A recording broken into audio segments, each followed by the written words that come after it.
Today, we're looking at Robert Oster's Blue Lagoon. Hi, I'm Adam, and I'm an ink guy. I get inks, test them, and share the results with you. Robert Oster's Blue Lagoon is a blue ink. By name, I would have almost thought it would have been a turquoise.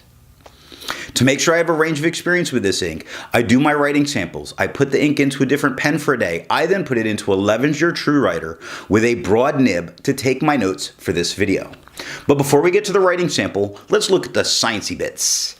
Up first is the chromatography, and I agree with Vita that I have learned a lot by doing multiple chromatographies. The one on the left is done the way it's supposed to be done. I put a line of ink down, I put it in the water for 10 to 15 seconds and let it rise up. What I see is it immediately starts pushing up the page. It's not completely fleeing, it's leaving a very nice light turquoise. Then we get the blue and a super dark blue at the top. Now the one on the right I let dry for 10 minutes before I dunk it into water for 10 to 15 seconds. And it looks exactly the same. I don't know that you could tell them apart if I had my thumb over the label showing the one that's dry. Resistance tests are done to see how well this ink can be expected to perform on the page, and more importantly, how hard it might be to clean out of your pen. I let the smear dry for 3 days before I test it. Looking at the highlighter, it seems to perform very well with it. It doesn't seem to feather out all over or spread or have any kind of real negative effects. So I would be willing to use this as a student note taker if I'm somebody that goes back and highlights. Water, though, gives us a warning sign that this completely reactivates and starts almost entirely coming off the page. I think this is as far as you need to go to clean your pen. Flush takes even more of the ink off the page. We see the light blue that was with the water, and we see a lot of white that is the paper. And bleach, forget it. It doesn't stand a chance. Gone. For the inks I've tested, I've found an average viscosity of 2.5, with the realm of normal being from 2.1 to 2.9. And Robert Oster's Blue Lagoon has a viscosity of 2.3. Talk about normal. Nice blue, nice flow, because it's normal. To get my average dry time, I use my writing samples of the extra fine and medium nib done on Clairefontaine, Tomoe River, and Rhodia paper. For the inks I've tested, I have found an average dry time of 17 seconds, with the realm of normal being from 13 to 21 seconds. Now, Robert Oster's Blue Lagoon has an average dry time of 20 seconds, and while it does seem a little bit longer, it is normal. So the flow was on the low side of normal, and the dry time is the high side of normal, but both are normal. Now let's look at the writing sample. I got this ink in sample form, and to keep my writing samples consistent, I use a Jinhao 159 with a Goulet 1.1 stub, a Jinhao X450 with a Goulet medium, and a Jinhao X750 with a Goulet extra fine. Let's look at Clairefontaine.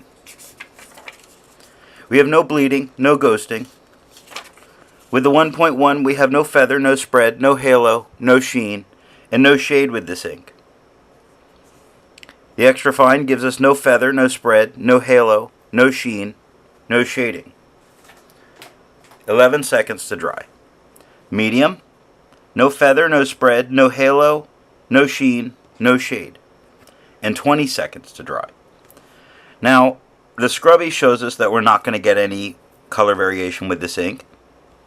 And the smear, it's a light, you might be able to recover this. You get some very light lines left. Looking at Tomoe River.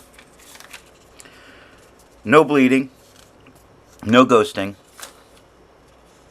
With the 1.1, no feather, no spread.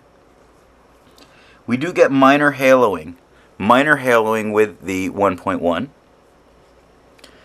but no shade. The fine gives us no feather, no spread, no halo, no sheen, no shade, 19 seconds to dry. And the medium gives us no feather, no spread, no halo, no sheen, no shade, 38 seconds. It's a long time. Wow. The scrubby shows us that we're not going to get any color variation with this ink, and the smear as normal with Tomoe River, we can't recover. Looking at Rhodia paper. Now these are transfers, these aren't bleed spots. This is me being sloppy. We have no bleeding, no ghosting. I always point it out, it shows up much more on camera. So if you live your life looking at a camera viewfinder, it ghosts. If you live your life actually seeing the paper, it doesn't. The 1.1 has no feather, no spread, no halo, no sheen, no shade. The extra fine, a little bit lighter of a color. No feather, no spread, no halo, no sheen, no shade. 10 seconds to dry. The medium gets a little bit darker than the extra fine was. No feather, no spread, no halo, no sheen, no shade. 22 seconds. And looking at the scrubby, we see that we get no color variation from this ink whatsoever. And again, the smear test, maybe you can recover it. I throw that to the maybe. So I decided to test this with some cheaper papers, because why not? Moleskin, definitely get bleeding all over the place. Now when I wrote the top with a medium nib, we have definite feathering, definite spread, no halo, no sheen, no shade. The extra fine, definitely feathering all over the place. It's a bird. Definite spread. It writes more like a medium. No halo, no sheen, no shade. 3 seconds to dry. The scrubby shows us we're not going to get any kind of color variation. The smear, we would not recover this. That's the part that makes me say this is not your walk-around ink for this paper. If the smear stayed, all the feathering, because it would be a pocket notebook, all the feathering wouldn't be the end of the world. But since I can't recover the smear, it's definitely not any good. What happens on cheap paper? It bleeds. It bleeds real bad. You can practically read this through. Okay. Crazy amounts of spread. Not crazy feathers. We do have minor feathering all around it. Minor feathering all around it. Crazy spread though. It's going down like a double broad. No halo, sheen, or shade. With the extra fine, it's going down more like a broad medium. Not really a broad. Definitely more than a medium. We do have some feathering when we get to quick. Again, minor feathering. Minor feathering on dog. Minor feather on lazy. So minor feathering all over the place. Minor. You could live with it. The bleeding I couldn't live with. 1 second to dry, because this has no anything. No halo, sheen, shade, nothing. Just a lot of spread. It has that. Look at the scrubby. We get nothing in the scrubby. It shows on camera. It doesn't show in person. We get no smear. So in that part, it wouldn't be horrible. It did touch the page underneath.